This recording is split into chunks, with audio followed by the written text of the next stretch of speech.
భయం కానీ, పక్షపాతం కానీ, రాగద్వేషాలు కానీ లేకుండా నిర్వహిస్తానని శాసనాలను అనుసరించి ప్రజలందరికీ న్యాయం చేకూరుస్తానని దైవ సాక్షిగా ప్రమాణం చేస్తున్నాను. నేను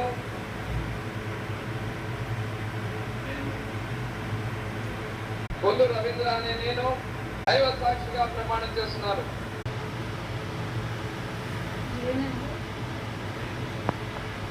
నాదెండ్ల మనోహర్ నేను శాసనం ద్వారా నిర్మితమైన భారత రాజ్యాంగం పట్ల నిజమైన విశ్వాసం, భయం కానీ, పక్షపాతం కానీ, రాగద్వేషాలు కానీ లేకుండా రాజ్యాంగాన్ని, శాసనాలని దైవ సాక్షిగా ప్రమాణం చేస్తున్నాను.